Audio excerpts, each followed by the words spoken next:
Boa noite, pessoal, tudo bem? Deixa eu conversar com vocês um pouquinho sobre é, a introdução à biologia, né, que a gente estava fazendo nas aulas passadas, no nivelamento. Eu peço desculpas de novo, eu me confundi com as datas, eu achei que hoje era dia 21 ainda.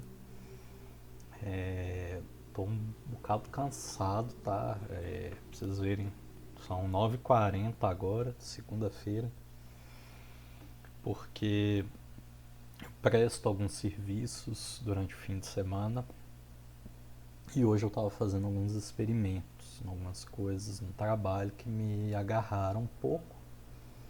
É, e com o trânsito eu não consegui chegar a tempo de dar aula para vocês. Eu fui ver que eu tinha que dar aula já quando o horário estava acabando. Para não prejudicar vocês, o que eu vou fazer então? Vou deixar essa aula postada no YouTube e aí vocês têm a possibilidade de acessar isso quando vocês puderem, né, e vocês quiserem. Por favor, não precisa assistir isso assim que sair, tá, gente? Se vocês estiverem cansados, estiverem precisando de uma pausa, podem dar um tempo para vocês poderem descansar um pouco e voltar para o vídeo. Ele não vai sair do ar, não vai sair do lugar, vocês sempre vão ter acesso a ele. E voltando àquilo que eu comecei a explicar na aula antes do carnaval,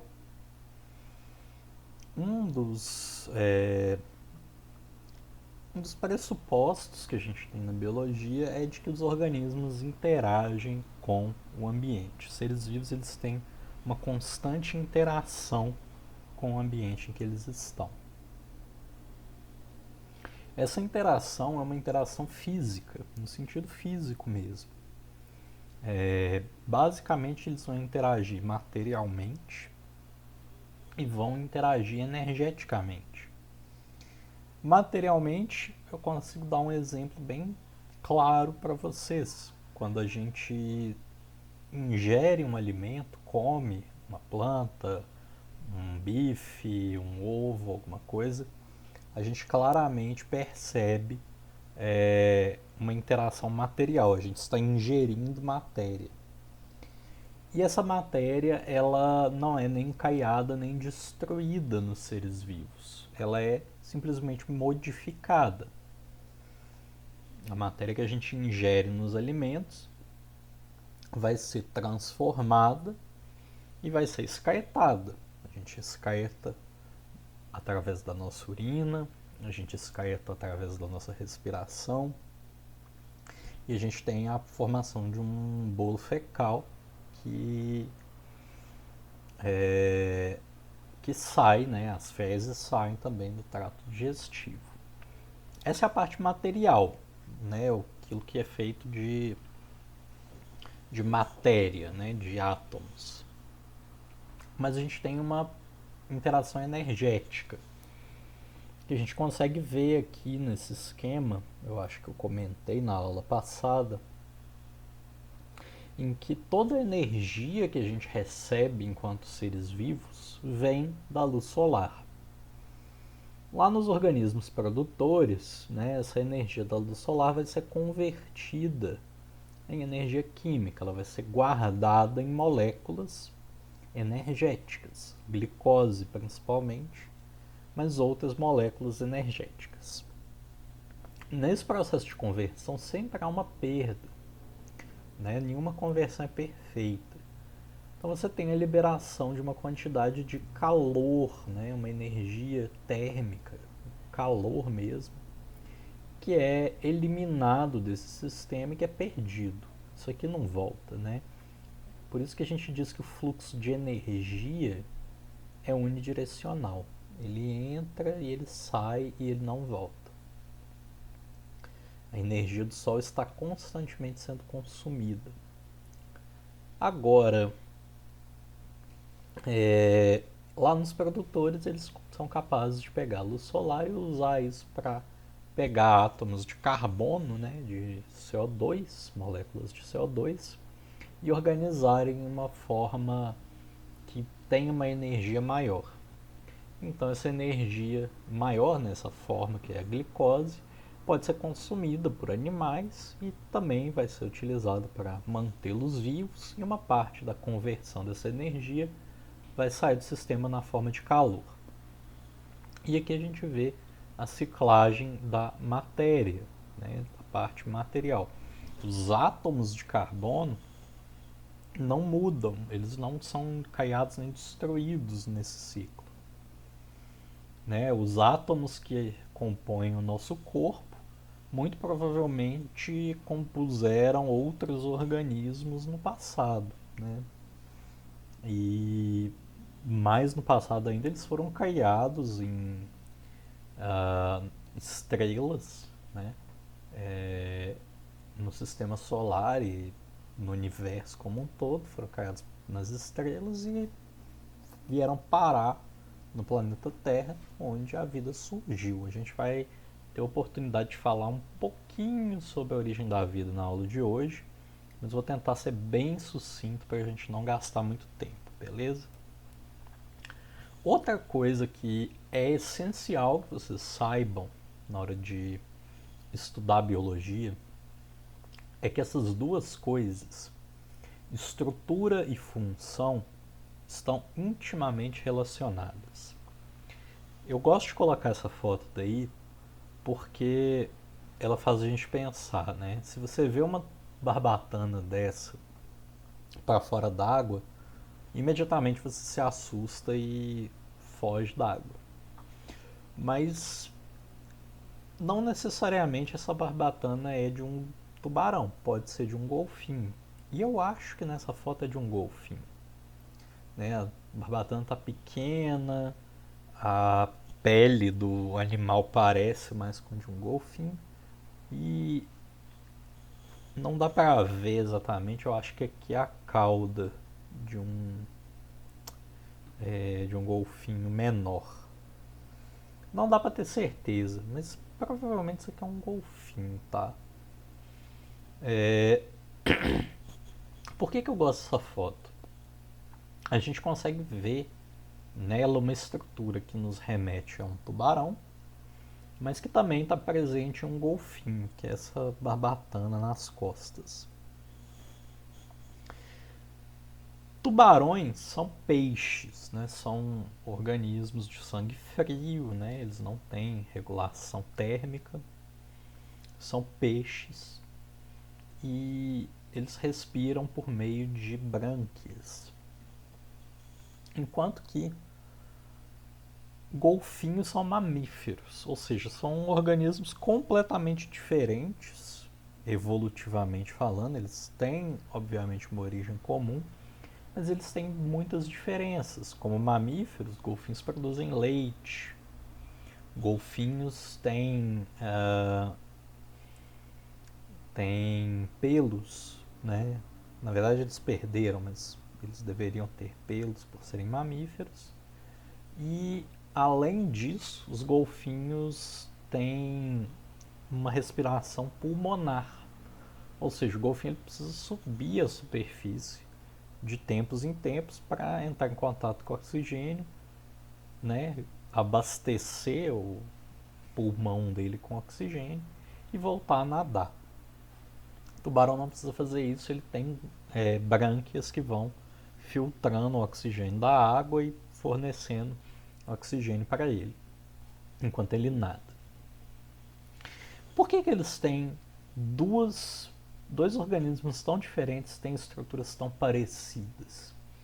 Muito simples, eles tentam resolver um problema de uma maneira que talvez seja a solução mais simples ou a melhor solução, né, em termos evolutivos, que é serem bons nadadores. Tanto golfinhos quanto tubarões são predadores que se alimentam basicamente de peixes. Né? Tubarões se alimentam de outros peixes, de uma forma geral, e golfinhos também. Esses organismos, então, precisam ser excelentes nadadores, eles precisam de uma hidrodinâmica muito boa. E a forma do corpo deles é, de maneira geral, muito parecida.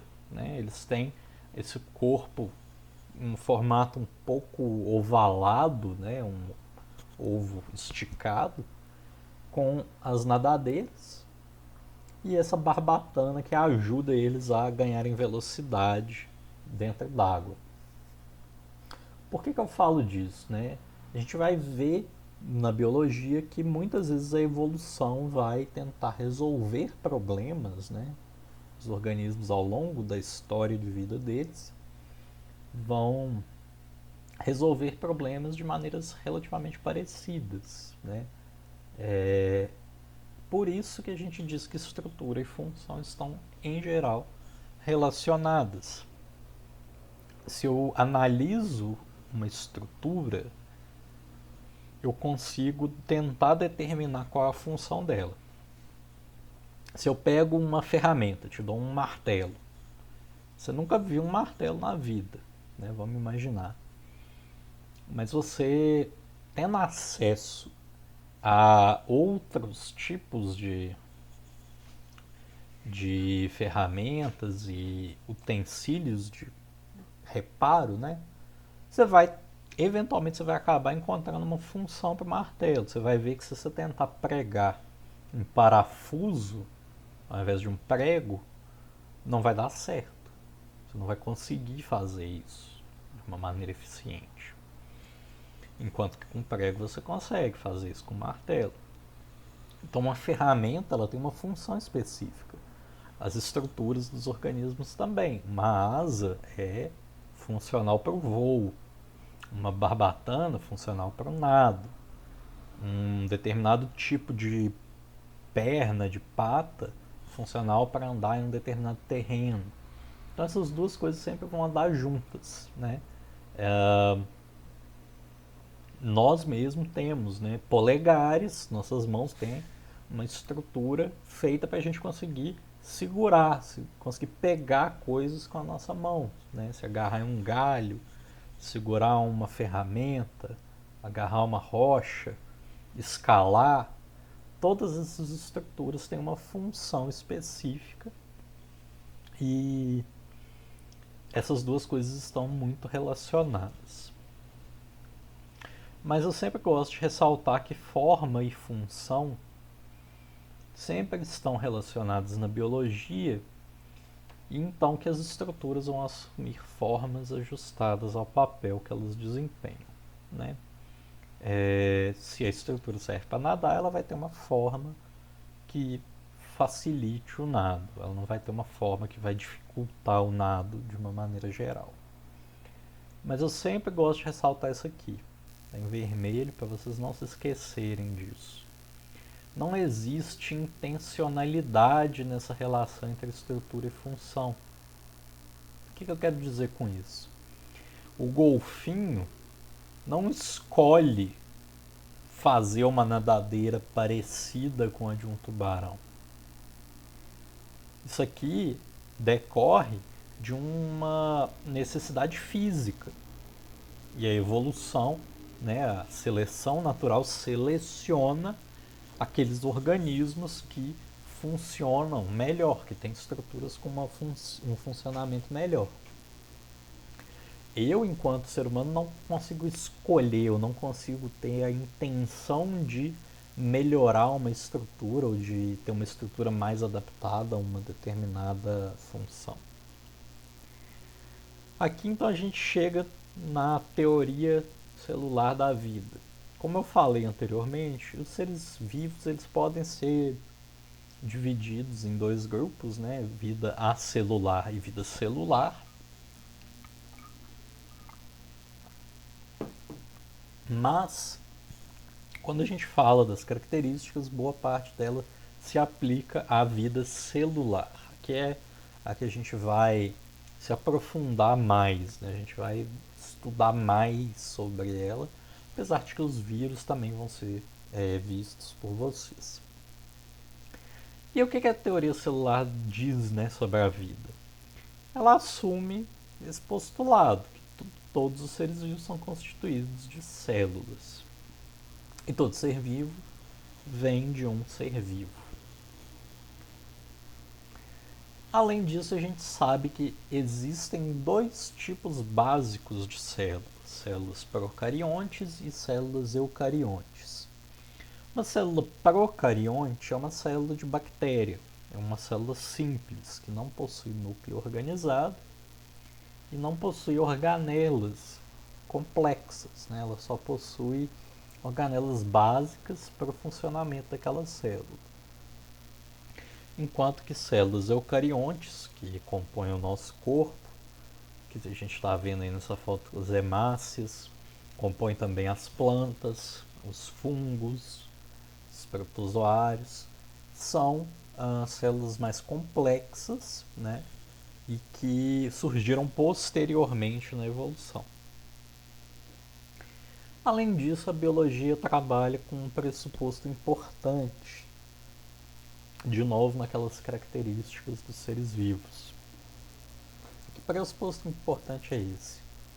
Seres vivos são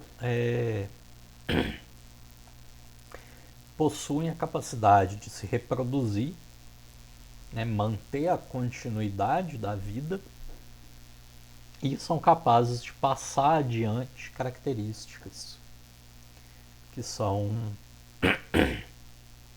passadas de geração em geração.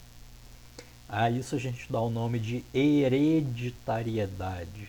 O que está escrito é hereditariedade, mas é hereditariedade, está com um E aqui. Basicamente a vida ela depende, então, dessa continuidade da vida. O que nós somos é basicamente, né, todo ser vivo é basicamente um programa capaz de se reproduzir. Você tem as instruções básicas para criar outro organismo dentro de você.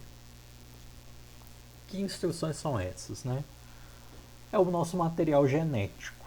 É no material genético, no DNA, que a gente tem a informação que vai dar as instruções para a construção de um corpo humano, de uma árvore, de corpo de um cachorro, enfim. E a propagação dessa informação se dá por meio da reprodução. Essa informação ela pode mudar ao longo do tempo, né? Pode ocorrer uma mutação no DNA, mas ela é sempre contínua, ela é sempre propagada continuamente no tempo. E como que está essa informação? Como que ela é organizada nos seres vivos? Bom, nos organismos procariontes, nós vamos observar que eles possuem um único cromossomo, ou seja, essa estrutura aqui de DNA ela vai estar organizada em um único filamento, né, um único fio de DNA fechado nele mesmo, formando um círculo. Então vai estar organizado em um tipo de cromossomo circular. Já os organismos eucariontes vão estar com o seu DNA organizado em cromossomos lineares, muitas vezes em um número maior do que um. Na verdade, a maioria das vezes vai ser bem maior do que um. Então esse DNA ele vai estar com um começo e um fim. Ele tem um início e um fim. Vai ser linear, uma linha. Enquanto que nos procariontes é um círculo fechado.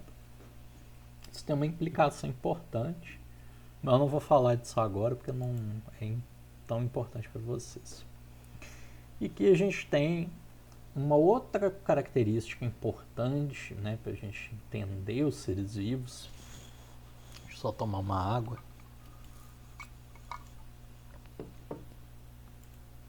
Que é a retroalimentação. Essa palavra ela é meio complicada, mas ela é a tradução que a gente tem no português para o termo feedback. Feedback é um termo que hoje é muito utilizado nas empresas, nos negócios, por coaches, por o pessoal no mundo dos negócios, e que ele tem um significado específico nesse contexto, que é você dar um retorno, né? Você falar se alguma coisa foi boa, se foi ruim, dar uma avaliação. A gente acabou adquirindo esse termo para o português, né? A gente pegou ele do inglês e a gente usa isso o tempo todo. Mas a gente tem o termo retorno, né? Ou até mesmo uma avaliação, se você preferir assim, em português. E a tradução do termo feedback na biologia, né, para o português é retroalimentação. O que isso quer dizer? É uma alimentação que recorre a ela mesma, né, retro, né, ela volta na própria alimentação. Por isso que eu não gosto tanto, né, de usar o termo feedback no contexto empresarial, né, de negócio, porque ele distorce um pouco o significado para a biologia do termo. O que isso daqui quer dizer? Se eu tenho um mecanismo de retroalimentação, eu tenho um mecanismo que se autorregula. De alguma maneira ele se regula. Como assim? Existem dois tipos de retroalimentação, estão descritos aqui embaixo. Retroalimentação positiva e retroalimentação negativa. Uma retroalimentação positiva é todo mecanismo de reforço, de regulação por meio de reforço. Um exemplo.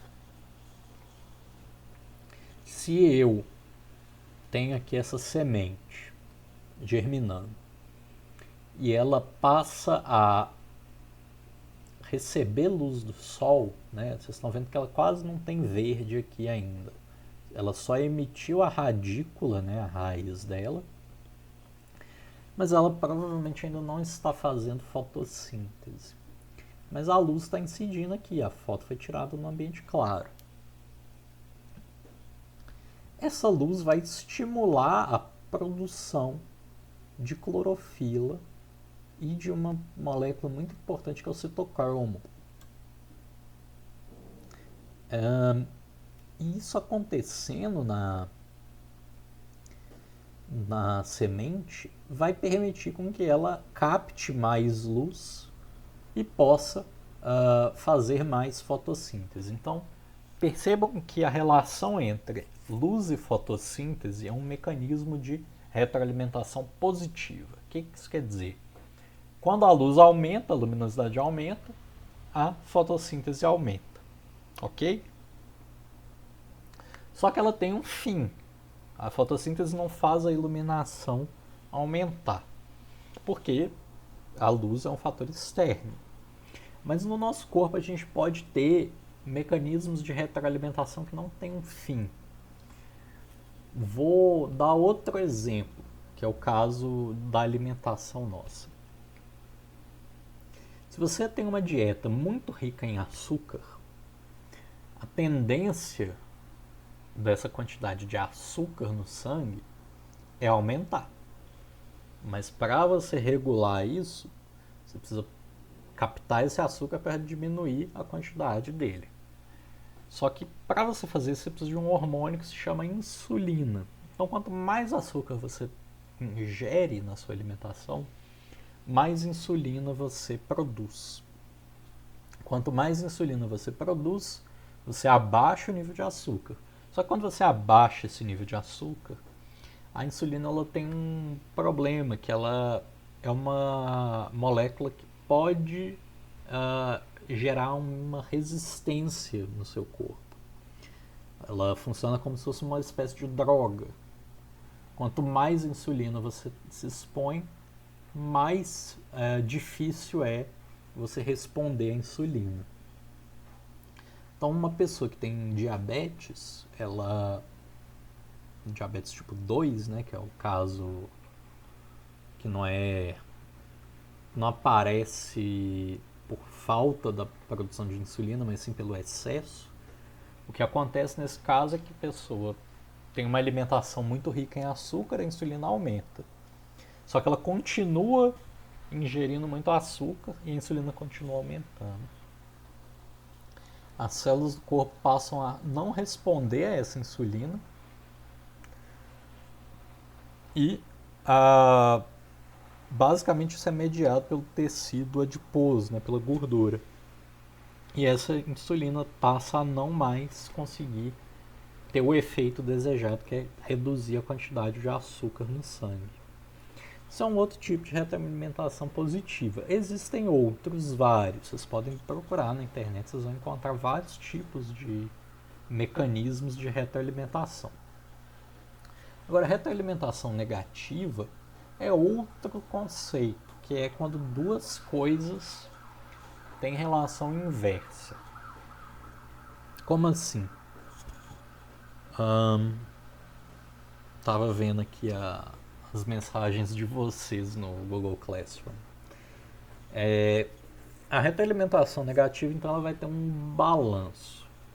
Um exemplo é a temperatura corporal.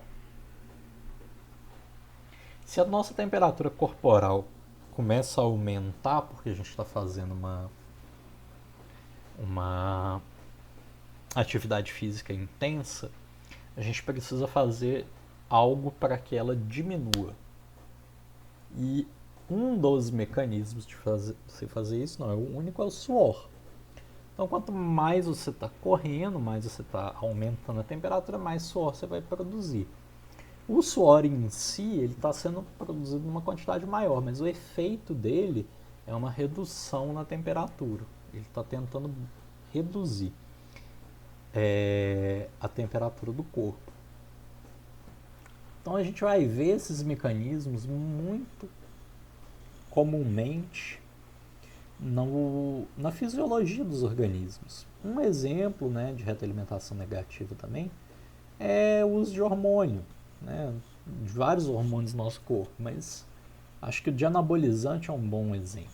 Uma pessoa que toma anabolizante, seja homem ou mulher, mas principalmente para homens, sofre um mecanismo de retroalimentação negativa. Se você suplementa o seu corpo com testosterona, ele para de produzir testosterona, porque já tem testosterona pronta. Então a própria testosterona é um hormônio que inibe a produção de mais testosterona.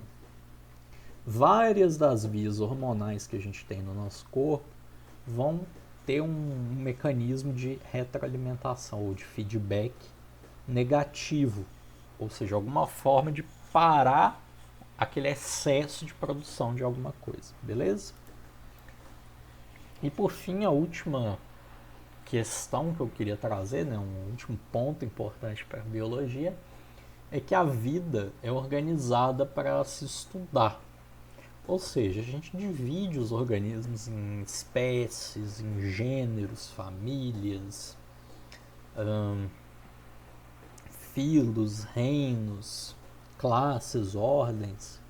E aqui a gente vê, né, crocodilos e aves, répteis, a gente tem as tartarugas, a gente tem lagartos, a gente tem cobras, né, serpentes, a gente tem aqueles cerados, nós temos crustáceos, temos vários tipos de organismos. Toda essa organização é uma abstração que nós temos da realidade, que a gente cria, como uma forma de entender melhor os organismos vivos. A gente tenta dividir em categorias com base em algumas características que a gente observa.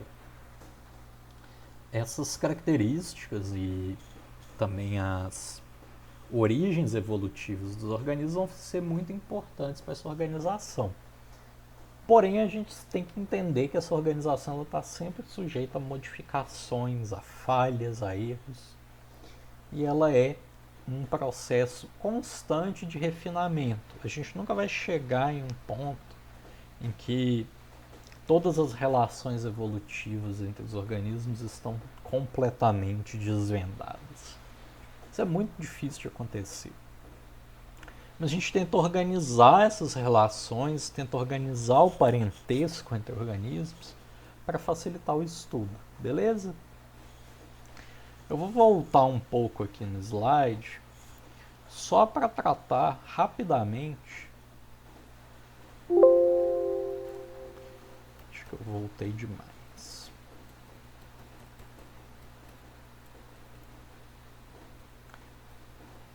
Aqui, na teoria celular da vida a respeito da origem da vida, que era um dos temas que eu queria ter passado na aula de hoje, mas que até pelo andamento eu não consegui colocar ainda. Mas que é o seguinte, né? Eu vou tentar ser breve nisso, para a gente não perder tanto tempo, até porque isso não é muito cobrado no Enem.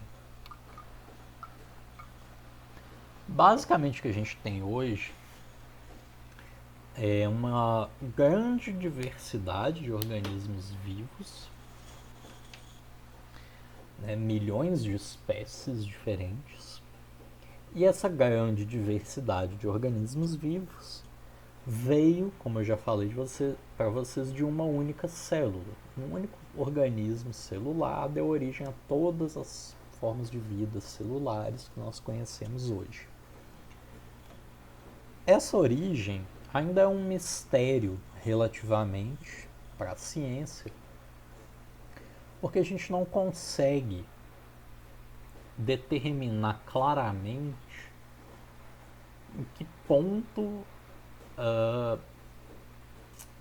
um organismo vivo aparece. A gente não conseguiu fazer isso em laboratório. A gente consegue fazer uma célula sintética, mas a gente não consegue ainda misturar componentes inorgânicos e fazer com que isso se transforme em um organismo vivo. Isso ainda não aconteceu. A vida ainda é um certo mistério nesse sentido, porque, de uma forma geral, a natureza ela tende a um estado de desorganização, de desordem, né? de equilíbrio de energia, de não ter diferenças de temperatura, não ter diferenças de estados de energia. A gente fala que a tendência do universo é ter um aumento na entropia. Não quero entrar muito nessa parte física, mas o fato é que a vida ela meio que viola essa regra geral do universo, porque ela nada mais faz do que gasta energia para ir contra essa tendência da entropia. Basicamente isso é o que seres vivos fazem. Por que eles surgiram? Porque na Terra existe um aporte grande de energia do Sol, energia solar, que provoca modificações bastante significativas no nosso planeta. E a vida, então, ela surgiu na Terra provavelmente entre 4,5 e 4,8 bilhões de anos atrás. Bilhões de anos, para vocês terem uma ideia, bilhão é muita coisa. 1 bilhão de anos. Não dá nem para a gente mensurar quanto tempo isso é. Mas foi mais ou menos por aí que a vida surgiu. Do como ela surgiu, a gente ainda não tem uma resposta muito boa. Existem várias teorias, talvez vocês tenham estudado aquela hipótese de Oparin, aqueles experimentos de Miller e Urey. Basicamente aquilo ali tem vários poréns, né, várias contestações, e a gente ainda não conseguiu resolver definitivamente esse mistério da origem da vida. Mas provavelmente na Terra nós tínhamos substâncias inorgânicas, né, na atmosfera e na litosfera, né, nas rochas, que estavam sendo formadas ainda, e essas substâncias inorgânicas foram sofrendo modificações com o tempo, principalmente pelo aporte de energia, tanto solar quanto de descargas elétricas na Terra. E isso foi promovendo a formação de moléculas orgânicas, que são moléculas mais complexas, que vocês vão estudar com o Lucas amanhã. Amanhã, terça-feira, dia 23, né? Eu não sei que dia vocês estão vendo esse vídeo.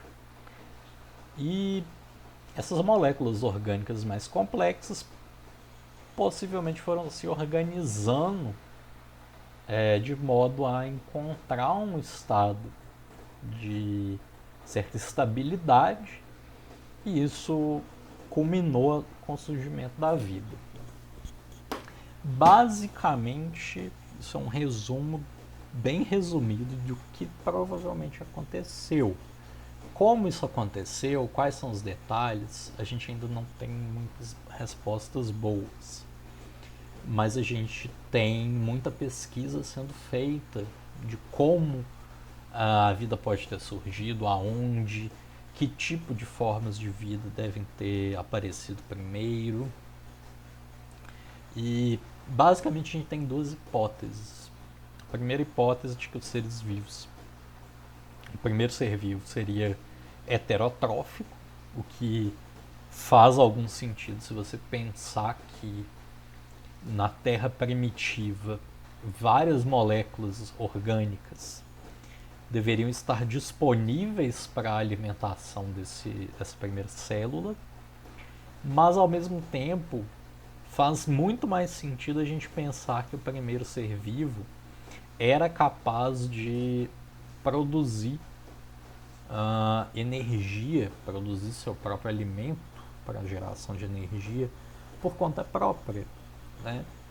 Por que isso faz sentido? Porque, imaginando as condições da Terra primitiva, a gente tem a noção de que ela era relativamente parecida com o ambiente que nós temos hoje naquelas fumarolas no oceano, né? Aquelas espécies de vulcões em miniatura no oceano, que tem uma água bem quente, cheia de enxofre e outros átomos, onde só algumas formas de vida conseguem sobreviver. E algumas formas que estão ali são formas que são capazes de fazer algum tipo de quimiossíntese, né? Não dependem de um ambiente externo muito favorável para a existência dessas formas de vida. Então essa é uma hipótese que vem ganhando mais força nos últimos anos, mas a gente pode ver uma mudança em breve aí no que diz respeito à origem da vida. A gente ainda não tem uma resposta boa para isso, tá, gente? Espero que vocês tenham gostado da aula. Nessa semana agora, do dia 22 até o dia 27 de fevereiro, eu não vou dar aula mais para vocês, vai ser o Lucas Castro, e espero que vocês tenham gostado da aula. Qualquer dúvida que vocês tiverem, podem me mandar no Classroom, podem me mandar um e-mail, né, um sinal de fumaça, estou sempre disponível, beleza? Boa noite a todos, obrigado.